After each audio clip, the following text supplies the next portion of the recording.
तो हेलो मेरे प्यारे दोस्तों, एक बार फिर से आपका स्वागत है आपके अपने YouTube चैनल झारखंड मार्गदर्शक में।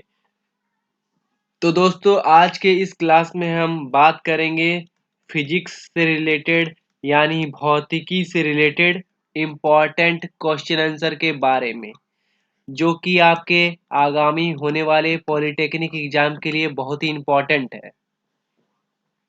तो भौतिक क्लास का हमारा ये आज का तीसरा क्लास है। इससे पहले हमने 2 क्लास ऑलरेडी ले लिया है। तो आज का सबसे पहला क्वेश्चन है,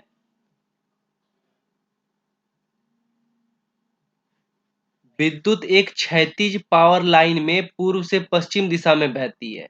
पावर लाइन के ठीक नीचे एक बिंदु पर चुंबकीय क्षेत्र की दिशा है।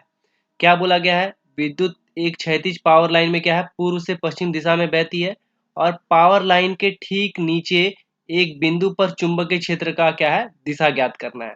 तो मान लेते हैं क्या है, इधर पूरब, इधर पश्चिम है। ठीक है, इधर से इधर क्या है, पूर्व से पश्चिम दिशा में धारा बह रही। तो जब आप अपने क्या है, फ्लेमिंग के अंगूठे वाले नियम, फ्लेमिंग का जो अंगूठा वाला नियम है उसको इस पे लागू करेंगे, तो उस केस में क्या है, दक्षिण हाथ नियम, मतलब जो बाएं हाथ का अंगूठा वाला नियम इसमें लागू करेंगे तो उस केस में क्या होगा, जो विद्युत चुम्बकीय बल बनेगा वो कैसा बनेगा, ऐसा बनेगा। मतलब इस पे परपेंडिकुलर बनेगा, मतलब इधर पे धारा प्रवाहित हो रही है तो इधर बनेगा। तो इसका सही आंसर क्या हो जाएगा, उत्तर से दक्षिण दिशा। क्या हो जाएगा, उत्तर से दक्षिण दिशा में क्या होगा, विद्युत चुम्बकीय क्षेत्र जो है वो बनेगा। बढ़ते हैं अगले क्वेश्चन की तरफ मेरे दोस्तों। नेक्स्ट क्वेश्चन है, लंबी सरल परिनालिका जिसमें विद्युत है उसका विद्युत क्षेत्र। तो एक लंबी सरल परिनालिका मतलब ऐसा ये है, इसमें क्या है, विद्युत क्षेत्र प्रवाहित हो रहा है, विद्युत क्षेत्र है। तो उस केस में क्या होगा, विद्युत क्षेत्र कैसा होगा। तो उस केस में क्या होगा, अगर किसी परिनालिका में किसी सीधी लाइन में क्या है कि विद्युत क्षेत्र है, तो उस केस में क्या होगा, सभी बिंदुओं पर समान होगा चुंबकीय क्षेत्र। क्या होगा, सभी बिंदुओं पर क्या होगा, चुंबकीय क्षेत्र जो होगा वो बिल्कुल समान होगा। तो अगर आपसे क्वेश्चन पूछा जाए तो उस केस में क्या होगा, तो उसका सही आंसर आपको बताना है कि सभी बिंदुओं पर क्या जो होगा वो समान होगा। नेक्स्ट है, फ्लेमिंग के बाएं हाथ के नियम के अनुसार तर्जनी की दिशा क्या इंगित करती है। तो हम लोगों ने फ्लेमिंग का बाएं हाथ का नियम पढ़ा है, उसके अनुसार इसमें तर्जनी की अंगुली मतलब मिडिल फिंगर की जो अंगुली है वो किसको इंगित करती है। तो फ्लेमिंग का जो ये नियम है उसके अनुसार तर्जनी यानी मिडिल फिंगर जो है वो किसको इंगित करता है, वो करता है चुंबकीय क्षेत्र की दिशा को। किसको करता है, चुंबकीय क्षेत्र की दिशा को। तर्जनी क्या करता है, चुंबकीय क्षेत्र की दिशा को इंगित करता है। सही आंसर क्या हो जाएगा, ऑप्शन नंबर बी जो हो जाएगा वो हो जाएगा। अंगूठा क्या करता है, अंगूठा विद्युत धारा करता है। अंगूठा क्या करता है, विद्युत धारा की दिशा को। अंगूठा क्या करता है, विद्युत धारा को। तर्जनी क्या करता है, चुंबकीय क्षेत्र को इंगित करता है। और मध्यमा जो है, मिडिल फिंगर जो है वो क्या करता है, बल की दिशा को। बल की दिशा क्या है, मिडिल फिंगर। बल की दिशा जो है मिडिल फिंगर। और तर्जनी जो है चुंबकीय क्षेत्र को। तो याद रखना है ये आपको फ्लेमिंग के बाएं हाथ के नियम के अनुसार। बढ़ते हैं नेक्स्ट, वह युक्ति जो किसी परिपथ में विद्युत की उपस्थिति का पता लगा सके। तो वो कौन सा है, विद्युत मतलब बोला गया है कि किसी तार में क्या है, विद्युत धारा प्रवाहित हो रही है कि नहीं, इसका पता कौन से मीटर द्वारा लगाया जा सकता है। सही आंसर है गैल्वेनोमीटर द्वारा क्या होता है, विद्युत धारा, विद्युत धारा है कि नहीं, विद्युत धारा जो है वो है कि नहीं उसका पता लगाया जा सकता है। अब वोल्ट मीटर से क्या है, विद्युत विभव, विद्युत विभव का यानी पोटेंशियल डिफरेंस का पता लगाया जाता है वोल्ट मीटर से। प्रतिरोधक मतलब रेजिस्टेंस होता है। और डायोड जो होता है वो क्या होता है, सेमीकंडक्टर डिवाइस है। डायोड क्या है, उपधातु से बना एक युक्ति है डायोड, जो जनरली क्या होता है, छोटे इलेक्ट्रॉनिक सर्किट मतलब लघु विद्युत सर्किट में यूज किया जाता है। बढ़ते हैं अगले क्वेश्चन की तरफ। नेक्स्ट है दोस्तों, एक विद्युत जनित्र मतलब विद्युत मोटर, विद्युत जनित्र मतलब विद्युत मोटर के कार्य के करने के आधारभूत परिघटना क्या है। तो विद्युत जनित्र मतलब इलेक्ट्रिक मोटर जो है, इलेक्ट्रिक जनरेटर जो है, जनित्र मतलब जनरेटर होता है, इलेक्ट्रिक जनरेटर होता है, जनित्र मतलब जनरेटर होता है, वो किस प्रिंसिपल पर काम करता है। तो इसका सही आंसर हो जाएगा दोस्तों विद्युत चुंबकीय प्रेरण, विद्युत चुंबकीय प्रेरण की मतलब इलेक्ट्रोमैग्नेटिक इंडक्शन पे काम करता है, विद्युत चुंबकीय प्रेरण पे काम करता है। जनरेटर जो है विद्युत चुंबकीय प्रेरण यानी इलेक्ट्रोमैग्नेटिक इंडक्शन के प्रिंसिपल पर काम करता है।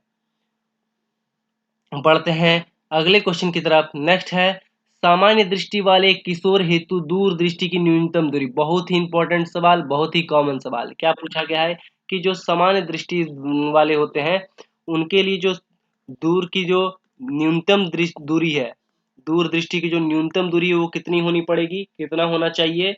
सही आंसर हो जाएगा इसका option number C, 25 centimetre. 25 centimetre में अगर आंख से क्या है कोई वस्तु, आंख से क्या है कोई वस्तु जो है वो 25 सेंटीमीटर की दूरी पर रखी है, 25 सेंटीमीटर की दूरी पर रखी है तो वो स्पष्ट दिखाई देगी। तो दूरी जो है, इस न्यूनतम दूरी जो स्पष्ट दृष्टि के लिए लागू होता है तो वो कितना है, 25 सेंटीमीटर होता है। नेक्स्ट है एक नेत्र लेंस की फोकस लंबाई में परिवर्तन की गतिविधि के कारण होता है। कौन सी गतिविधि होती है?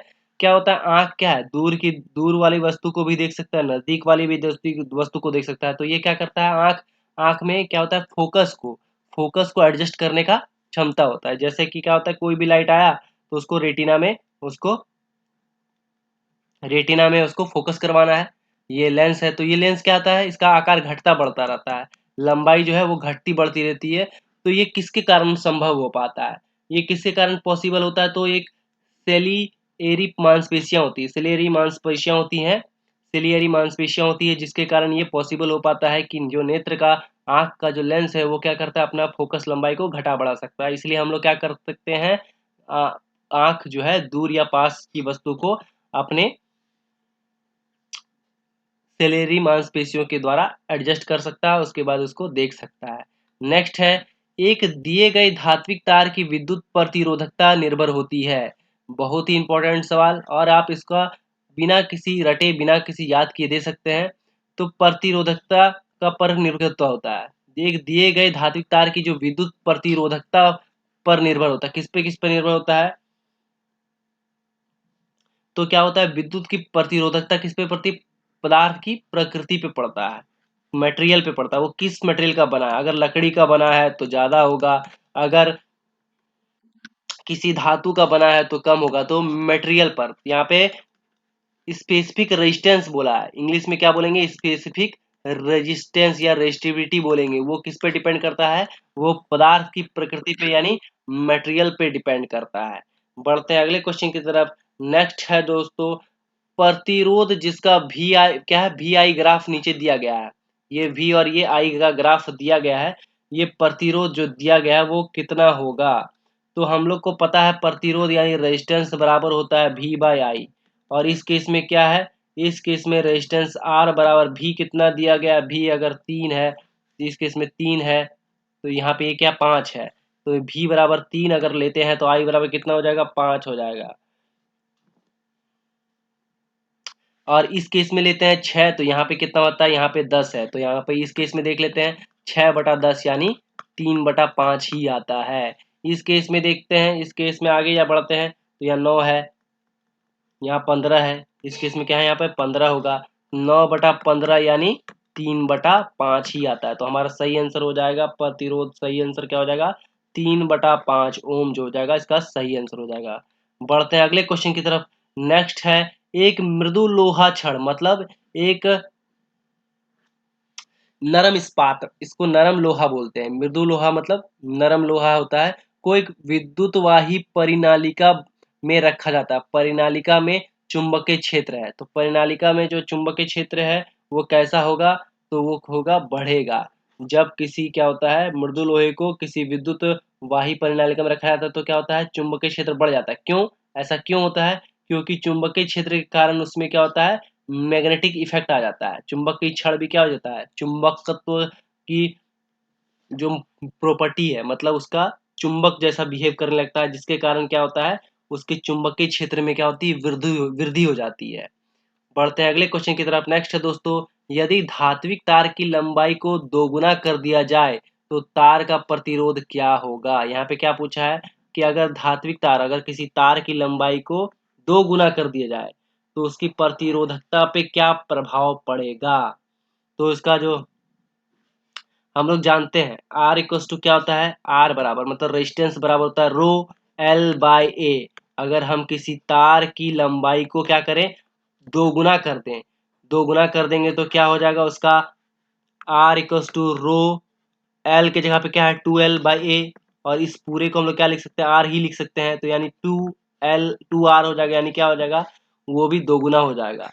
अगर तार की लंबाई को दोगुना कर देते हैं तो क्या होता है, ये डायरेक्टली समानुपाती होता है, एल जो होता है वो समानुपाती होता है आर के, मतलब तार की लंबाई बढ़ेगा तो उसका रेजिस्टेंस भी बढ़ेगा, तार का प्रतिरोधकता भी प्रतिरोध भी बढ़ेगा। इसीलिए क्या हो जाएगा, अगर लंबाई को हम लोग बढ़ा देते हैं तो ये भी क्या हो जाएगा, दो गुना हो जाएगा। बढ़ते हैं अगले क्वेश्चन की तरफ। नेक्स्ट दोस्तों, निम्नलिखित में से कौन सा एक चुंबक द्वारा आकर्षित नहीं होगा, तो वो कौन है जो क्या है, चुंबक द्वारा आकर्षित नहीं होगा। सही आंसर है पीतल। पीतल में क्या है, कोई भी लोहिक पदार्थ यानी लोह से बनी, यानी कोबाल्ट निकेल या फिर लोहा ऐसा कुछ भी नहीं है, तो इसलिए क्या होगा, ये पीतल जो होगा उसको अट्रैक्ट नहीं करेगा, उसको खींचेगा नहीं चुंबक, इसीलिए सही आंसर क्या हो जाएगा, पीतल हो जाएगा। नेक्स्ट है, एक उत्तल दर्पण की वक्रता 32 सेंटीमीटर है। क्या पूछा है, दर्पण बोला गया, उत्तल दर्पण। उत्तल दर्पण कैसा होता है, ऐसा होता है उत्तल दर्पण। इधर में क्या होता है, चमकीला सतह होता है, और अंदर तरफ क्या होता है, जो होता है अपारदर्शी सतह होता है। तो यहाँ पे उत्तल दर्पण की वक्रता त्रिज्या कितना दिया गया है, 32 सेंटीमीटर दिया गया है। तो फोकस बराबर क्या हो जाएगा, फोकस बराबर होता है वक्रता त्रिज्या यानी R/2। फोकस बराबर क्या होता है, वक्रता त्रिज्या बटा 2। फोकस कितना दिया गया है, 32 सेंटीमीटर दिया गया है, तो इसको 2 से डिवाइड करेंगे तो कितना आ जाएगा दोस्तों, 16 सेंटीमीटर। यही हमारा फोकस हो जाएगा। दर्पण की वक्रता त्रिज्या अगर दी गई है तो फोकस बराबर होता है वक्रता त्रिज्या बटा 2, वक्रता त्रिज्या बटा 2। सही आंसर हो जाएगा 16 सेंटीमीटर। बढ़ते हैं अगले क्वेश्चन की तरफ। नेक्स्ट है, निम्नलिखित में से किस पदार्थ में लेंस नहीं बनाया जा सकता, वो कौन सा पदार्थ है जिससे लेंस नहीं बनाया जा सकता, तो आप सभी आंसर दे सकते हैं। सही आंसर हो जाएगा मिट्टी। मिट्टी में क्या है, इसमें कोई भी गुण नहीं है लेंस वाला, तो इसे लेंस नहीं बनाया जा सकता। बढ़ते हैं अगले क्वेश्चन की तरफ। नेक्स्ट है, सौर भट्टी में प्रयुक्त दर्पण का नाम बताएं, तो सौर भट्टी में कौन सा दर्पण का यूज किया जाता है। सही आंसर है अवतल दर्पण। सौर भट्टी में कौन सा दर्पण का यूज किया जाता है, अवतल दर्पण। अवतल दर्पण में ऐसा रहता है, जब यहाँ पे प्रकाश की किरणें पड़ती हैं तो क्या होता है, एक जगह आके सब डिफ्लेक्ट होता है, एक जगह आके सब मिलता है। कहाँ, यहाँ पे मिलता है। इस क्या होता है, सारा सूर्य की किरणें एक जगह आके और यहाँ पे क्या होता है, गर्म करता है इस पॉइंट पे। तो इसलिए जो सौर भट्टी होती है, सूर्य की किरणों से चलने वाली जो भट्टी होती है, उसमें कैसा दर्पण का यूज किया जाता है, अवतल दर्पण। बहुत ही कॉमन क्वेश्चन, बार बार पूछा गया है। बढ़ते हैं अगले क्वेश्चन की तरफ दोस्तों। नेक्स्ट है, 10 सेंटीमीटर फोकस लंबाई के एक उत्तल लेंस, यहाँ पे ध्यान देने वाली बात क्या है, उत्तल लेंस के बारे में बोला गया है। तो लेंस फॉर्मूला याद कर लेते हैं। लेंस फॉर्मूला होता है 1/f बराबर 1/v माइनस 1/u, जहां पे f बराबर फोकस दूरी, v बराबर प्रतिबिंब की दूरी या ऊंचाई होता v, और u बराबर होता है वस्तु की दूरी। अब यहाँ पे क्या दिया गया है, 10 सेंटीमीटर फोकस दिया गया, यानी f बराबर हो जाएगा, f बराबर कितना हो जाएगा, 10 सेंटीमीटर। क्यों 10 सेंटीमीटर पॉजिटिव में क्यों होगा, क्योंकि उत्तल लेंस है, उत्तल लेंस में फोकस क्या होता है, पॉजिटिव होता है। उसके साथ ही साथ वस्तु की दूरी u बराबर कितना दिया गया है, u बराबर -15 सेंटीमीटर। वस्तु की दूरी -15, माइनस क्यों हो गया है, उत्तल लेंस में वस्तु की दूरी माइनस में होता है। तो इससे सबसे पहले हम लोग निकालेंगे v, तो v बराबर 1/v बराबर क्या हो जाएगा, 1/f प्लस 1/u हो जाएगा। अब बैठा देंगे यहाँ पे 1/f बराबर कितना है, 1/f बराबर 10 प्लस 1/u, यहाँ पे 1/u बराबर क्या, -15 सेंटीमीटर हो जाएगा। जब इसको आगे सॉल्व करेंगे तो क्या हो जाएगा, 1/10 माइनस 1/15। जब इसको सॉल्व करेंगे तो ये आएगा 3-2/30, यानी 1/30 आएगा। कितना आएगा, 1/30, यानी इसको जो भी बराबर कितना हो जाएगा, भी बराबर हो जाएगा 30 सेंटीमीटर। तो v बराबर जब 30 सेंटीमीटर हो जाएगा तो प्रतिबिंब की दूरी बोला है, तो प्रतिबिंब की दूरी कितनी हो जाएगी, सही आंसर हो जाएगा 30 सेंटीमीटर। 30 सेंटीमीटर जो है प्रतिबिंब की दूरी हो जाएगी। बढ़ते हैं अगले क्वेश्चन की तरफ। नेक्स्ट है नेत्र का रेटिना। नेत्र का जो रेटिना होता है वो क्या होता है, प्रकाश संवेदन पटल होता है। प्रकाश संवेदन पटल होता है मतलब इसमें क्या है, लाइट पड़ता है तो उसका इफेक्ट पड़ता है, उससे क्या होता है, वो क्या करता है, ज्यादा प्रकाश आने पर सिकुड़ जाता है, तो इसीलिए क्या है, संवेदन पटल है, ये प्रकाश संवेदन पटल है। नेक्स्ट है सितारों के टिमटिमाने का कारण, बहुत ही इंपॉर्टेंट, बहुत बार पूछा गया है, सितारों के टिमटिमाने का कारण क्या है, सही आंसर है वायुमंडलीय अपवर्तन। सितारों के टिमटिमाने का कारण क्या है, वायुमंडलीय अपवर्तन। बढ़ते हैं अगले क्वेश्चन की तरफ। नेक्स्ट है एक व्यक्ति को उसके दूरदृष्टि दोष को सही करने के लिए -5.5 डायोप्टर, यानी डी क्या है, डायोप्टर। डायोप्टर क्या है, लेंस की क्षमता मापने के लिए प्रयोग किया जाता है। डायोप्टर क्या है, लेंस की क्षमता। ये किस में होता है, ये मीटर में होता है। किस में होता है भैया, मीटर में होता है। तो क्षमता के लिए एक लेंस की आवश्यकता है। दूरदृष्टि दोष को सही करने के लिए वांछित लेंस की फोकस लंबाई क्या है, तो इसका हमको फोकस लंबाई ज्ञात करना है। तो P बराबर क्या है, P बराबर P क्या है, क्षमता है, तो ये कितना दिया गया, -5.5 डी। डी क्या है, डायोप्टर, ये हमेशा मीटर में होता है। तो P बराबर क्या होता है, 1/f, यानी फोकस लंबाई के 1/, फोकस लंबाई होता है, यानी फोकस लंबाई बराबर क्या हो जाएगा, 1/p। तो f बराबर जब हम लोग 1/p लिखेंगे मतलब 1/5.5, जब इसको पॉइंट को हटाएंगे तो ये 10 ऊपर जाएगा, और चूंकि ये मीटर में है तो और यहाँ पे 100 आएगा। तो इस केस में इसका सॉल्व करेंगे तो कितना आएगा, 0.181। यहाँ माइनस था तो यहाँ माइनस ही रहेगा, तो हमारा सही आंसर हो जाएगा 0.181। माइनस में होगा क्योंकि यहाँ पे क्या है, माइनस दिया गया है। बढ़ते हैं अगले क्वेश्चन की तरफ। नेक्स्ट है आज का अंतिम सवाल, दो बिंदुओं के बीच विभवांतर है। दो बिंदुओं के बीच विभवांतर मतलब पोटेंशियल डिफरेंस। विभवांतर मतलब पोटेंशियल डिफरेंस क्या है, तो ये क्या है, परिभाषा से रिलेटेड प्रश्न है। परिभाषा जिनको याद है वो इसका आसानी से उत्तर दे सकेंगे। तो इसका सही आंसर हो जाएगा दोस्तों, किया गया कार्य बटे आवेश। किया गया कार्य बटे आवेश अर्थात क्या है, किसी इकाई आवेश को, क्या है, किसी इकाई आवेश को एक स्थान से दूसरे स्थान पर, उसी क्षेत्र के दूसरे स्थान पर ले जाने वाला जो कार्य है वही क्या है, विभवांतर कहलाता है। अगर किसी चार्ज को एक जगह से, उसी सरफेस के एक जगह से दूसरे जगह ले जाते हैं तो उसमें जितना कार्य करना पड़ता है वही क्या कहलाता है, विभवांतर कहलाता है। तो थैंक यू दोस्तों, मिलते हैं नेक्स्ट वीडियो में, तब तक के लिए धन्यवाद। जो लोग हमारे चैनल पे हैं वो चैनल को सब्सक्राइब करना ना भूलें। मिलते हैं नेक्स्ट वीडियो में।